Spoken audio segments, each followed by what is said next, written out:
tolo. Por que você morreria antes da sua hora? Gente, nós não precisamos de nenhuma interpretação, exegese mirabolante aqui, é só aplicar lógica simples e básica.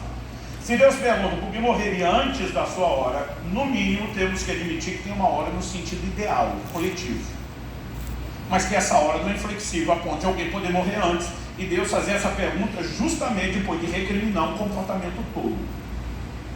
Então a primeira pergunta é: qual é a hora ideal? Jó 5,26 diz: em robusta velhice você descerá à sepultura como se recolhe o feixe de trigo no tempo certo.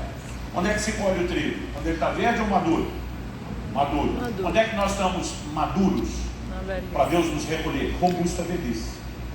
Não só velhice, porque a gente pode falar de velhice na perspectiva de ter mais anos de vida, mas robusta velhice é ter mais vida em nossos anos lá no fim.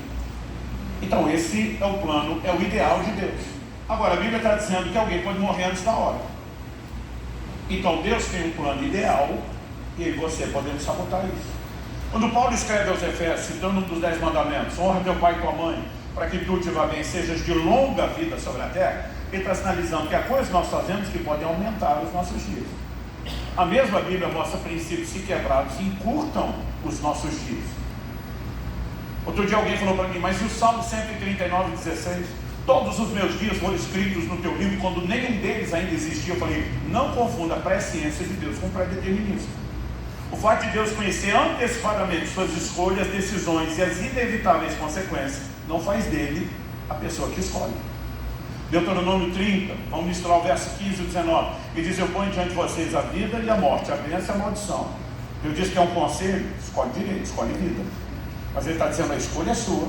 O meu papel é te advertir para onde a sua escolha te leva, mas depois que você escolheu, você está por conta. A única vez que Deus falou para alguém que chegou a hora, o único relato que você encontra na Bíblia, é quando o profeta Isaías vai até o rei Ezequias, diz: põe sua casa em ordem, você vai morrer, não vai viver. Porque preste atenção, se o médico te desenganar, a última palavra de Deus sobre sua vida não é da medicina, é de Deus. Então se o médico te desenganar, você pode correr para Deus, amém? Amém. Mas se Deus te desenganar, você corre para quem? Porque foi Deus que falou para ele: você vai morrer. Para quem que você corre? Para Deus. Ele vira para a parede, chora, ora, clama. O profeta Isaías nem foi muito longe. Deus diz: volta, diga a Ezequias, príncipe do meu povo, eu vi as suas lágrimas, eu vi as suas orações, eu vou te curar, estou te dando 15 anos de bônus. A única vez que Deus falou que chegou a hora, deu para aumentar. Imagina quando ele nem falou. Quem está entendendo? Amém. Da mesma forma que dá para aumentar, dá para diminuir. Você não diminui só quebrando princípios espirituais, às vezes são princípios naturais. Sim. Isso precisa trazer temor no nosso coração. Nosso segundo tópico, que eu já estou nele faz tempo, não dei ênfase, é: viva para cumprir o propósito. Eu vou pedir que você vire para alguém ao seu lado e falar para ele: viva para cumprir o propósito. Vamos fazer a exceção de mão e o outro também. Se você não conhece, vai cair mais tarde. Viva para cumprir. Gente, nós precisamos, a semelhança de Paulo, fazer uma escolha. Mas ele vai estar lá o tempo todo. Nós precisamos fazer uma escolha para cumprir o plano e o propósito de Deus. Você pode dizer amém? Amém. Então, a partir disso, o temor de Deus se apoderou de mim. Eu comecei, eu não sei te dizer quantas vezes eu li a Bíblia de Gênesis, Apocalipse, e indo e voltando, só procurando entender essas coisas relacionadas à nossa responsabilidade sobre o tempo de vida, né, sobre saúde, sobre cuidado do corpo. E foi depois de 10 anos nesse processo que Deus falou comigo: chegou a hora de você compartilhar a mensagem.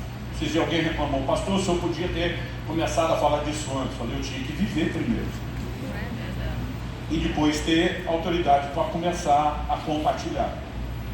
Há 10 anos atrás, minha idade biológica, com 41 anos de idade, era de mais de 70 anos.